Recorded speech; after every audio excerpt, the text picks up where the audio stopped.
Does anyone here know what a residential care facility for the elderly is? There's a good amount of you. For those of you who do not know, we're referred to as a care home, an assisted living facility, or sometimes a board and care. We are licensed and regulated by the Department of Social Services of your state. Most people are missing the most essential quality when it comes to end-of-life care. And that is having a sense of connection, community, and purpose.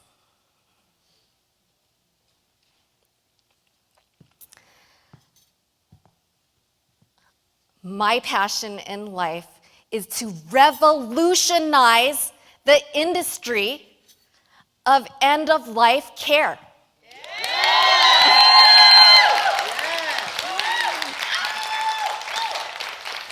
This industry is in need of change.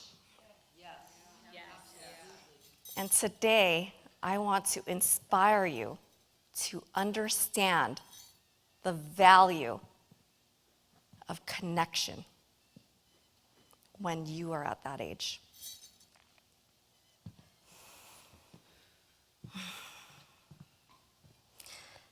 Most of us, at some point of time, will be faced with an important decision for our parents, our grandparents, or our loved one. And we will have to decide what their end of life, their final chapter in life, what it's going to look like.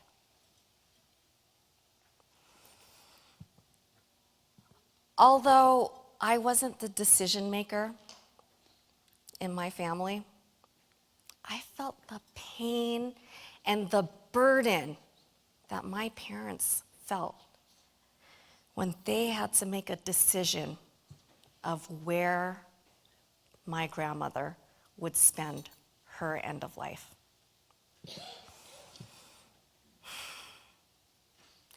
I remember opening the doors to the facility that she was placed in. And the first thing that hit me was the pungent smell of urine,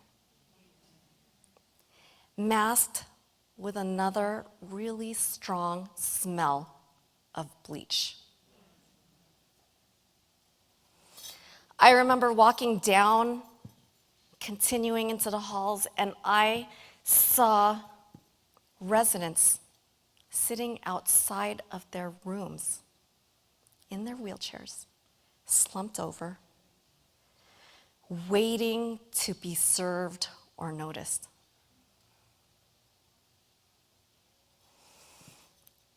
What broke my heart the most was when I sat next to my grandmother and I asked her how she felt. And she told me that she felt alone and that there wasn't enough staff to help her. And she did not want to burden anyone with her needs. You see, the facility that my grandmother was placed in was staffed with a ratio of 15-1. And believe it or not, that has not changed. My grandmother was the most influential person in my life. Both of my parents worked. So she was the one that cooked meals for my family. She made my favorite dishes. And when I didn't have enough time to finish my homework, she sat with me and helped me finish my huge science project that was due the next day. She told me stories about running her own business in the Philippines when all the men fought in war. She was amazing, and I loved her so much.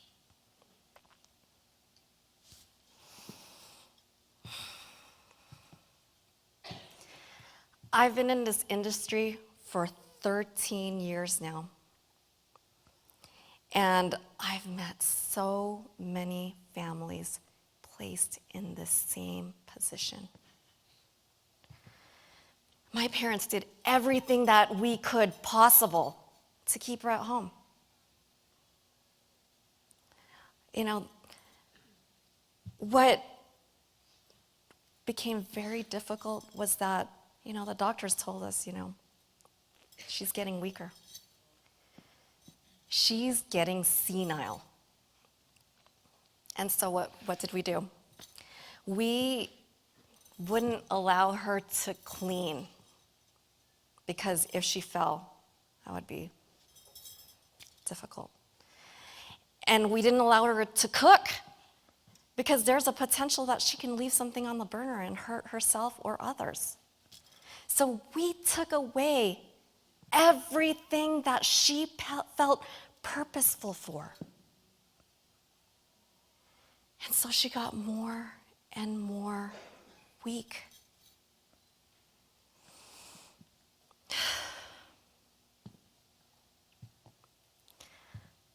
She eventually was told that she couldn't come home with us because she became too sick. And that's when she spent her last chapter in life in the skilled nursing facility. There are so many families that are placed in the same position where a family member gets sick and then they're told that they cannot go home. And so what are you supposed to do? Well, you go out into your community, and most people see those big, beautiful, large assisted living facilities. And they walk into these facilities, and the first thing they notice is the high ceilings and the restaurant downstairs. This large menu of activities that's given to them every day. The large bedroom and that huge private bathroom. It's like living in an all-inclusive timeshare, right? Well, I'm going to tell you something. That huge private bathroom is not what extends your life or gives you purpose.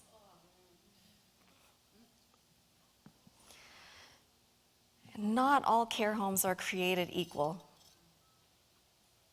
I'm going to give you a small glimpse of what is possible in a smaller community. 10 years ago, one of my first residents, her name was Wanda. She was living with her son, and she was diagnosed with Alzheimer's. She would take her walks, and then sometimes she wouldn't be able to find her way home. And so her son, since he still worked, and his wife as well, they couldn't take care of her.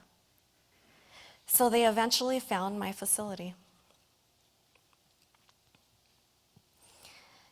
And over time, she connected with her housemates and really grew a deep connection with the staff.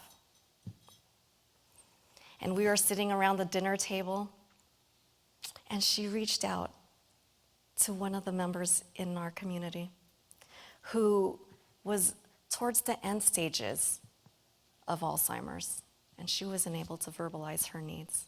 But Juanita grabbed her hand, and her gentle touch provided that unconditional support and love.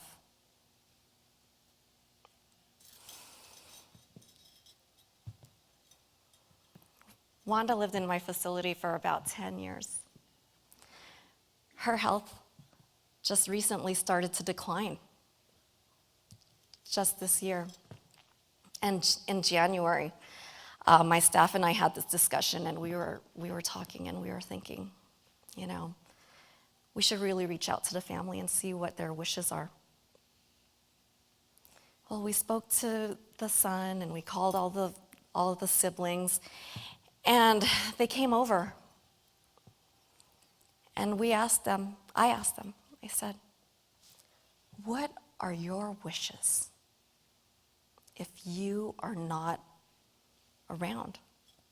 And they felt deep, deep connection and said, we would really love a staff member to be by her side if there was no one, no family member around. Miraculously, 3 hours later, with 4 of her 8 children by her side, she passed with such beauty and grace.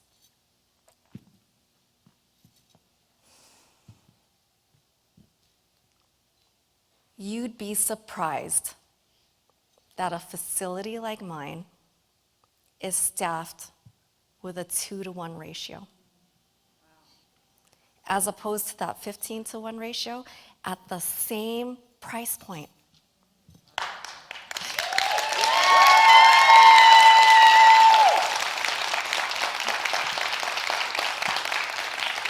Thank you.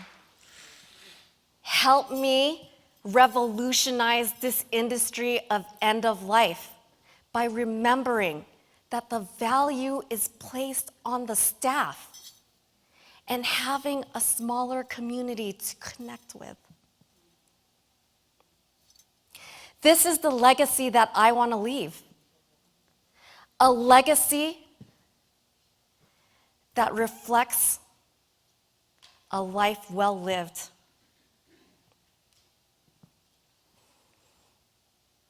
A legacy that will change how we create these large and small communities. A legacy that bridges the gap between Western medicine and healing and connection.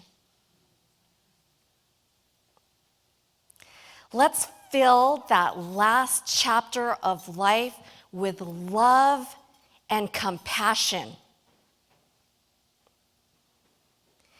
And let's change and make that last sentence, those last few sentences in life read, my life is complete. And I am ready to walk into the eternal light in my heavenly body and rest in peace. Honor your elders.